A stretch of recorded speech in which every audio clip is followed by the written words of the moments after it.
Welcome, Jonathan. I'm glad you could be with me today. Tell us a little bit about yourself. Okay. My name's Jonathan. I'm an author.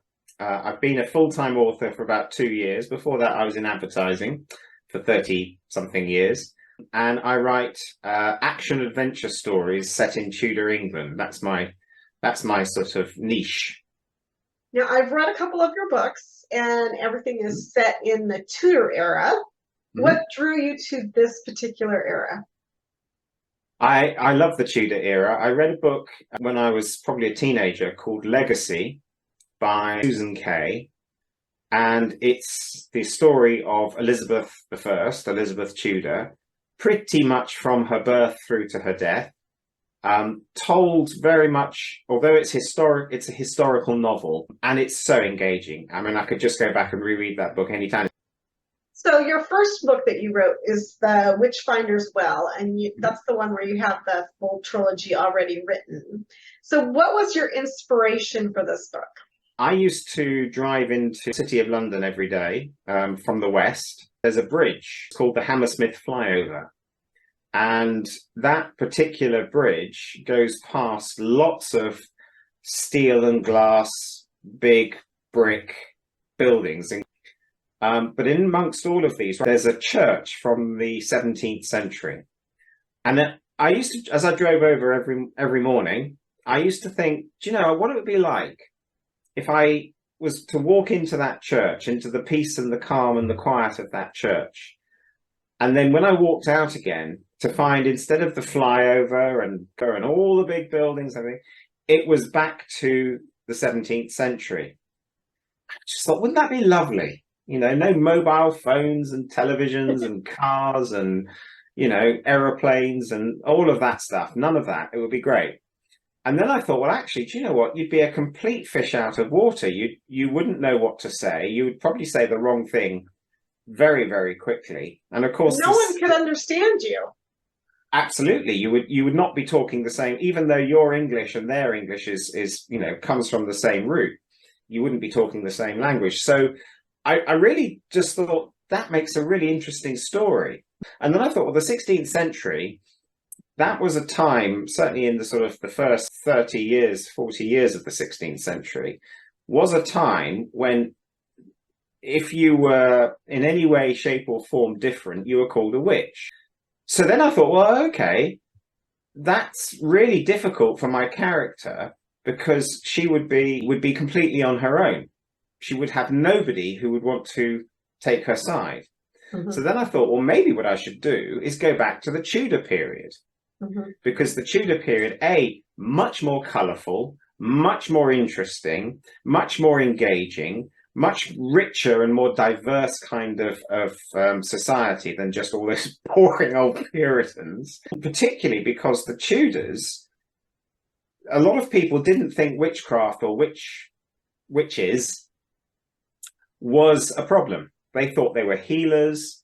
They were, you know, women who had special powers and used them for good. So that made me think, well, great. In that case, my character will have people who will go, yeah, we'll take your side. And she would have some allies. And that would make her story so much more interesting. So, Jonathan, can you kind of give us an overview of the Witchfinder as well? Sure.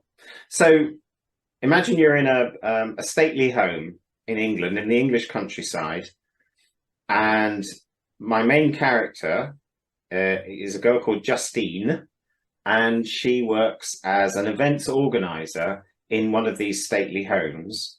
But it's a stately home which sort of harks back to its Tudor heyday.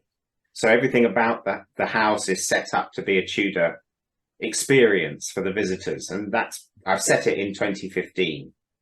One day, there's an electrical storm, and in the big ball of lightning or whatever, the whole house goes back 450 years around her.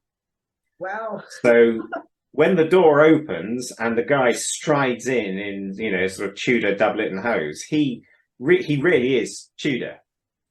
And she has to sort of acclimatize herself to the fact once she finally realizes this is real, it's not just a dream. she is stuck in Tudor England.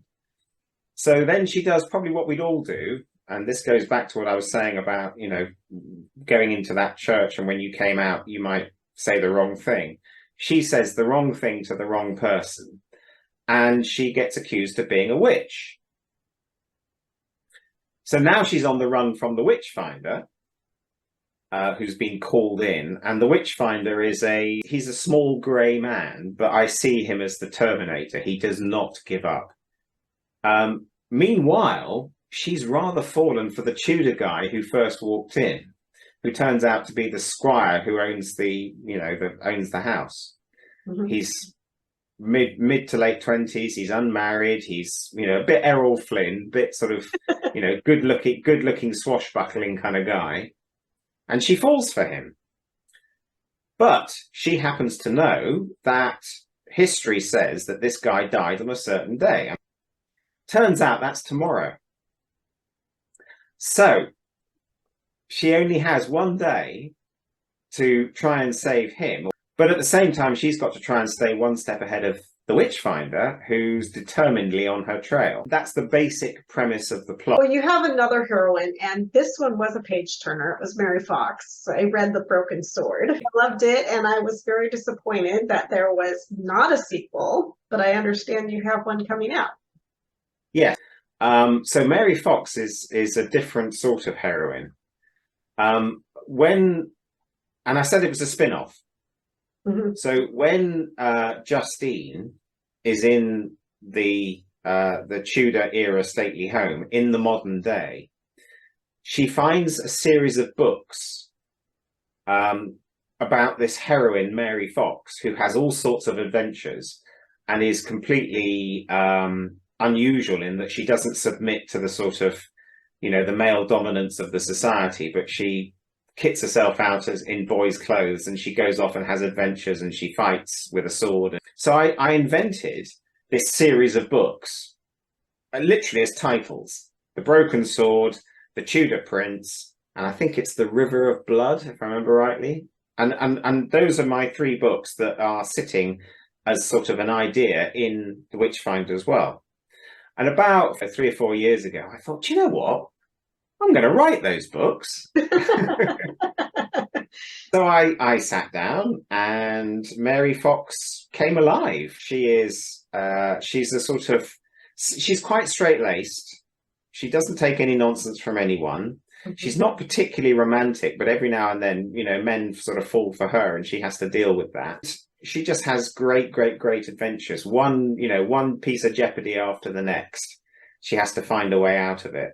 Well, thank you, Jonathan. I really enjoyed talking to you about your books and what's coming up, and we'll have to do this again. Thank you very much indeed. It's been great fun. Thank you.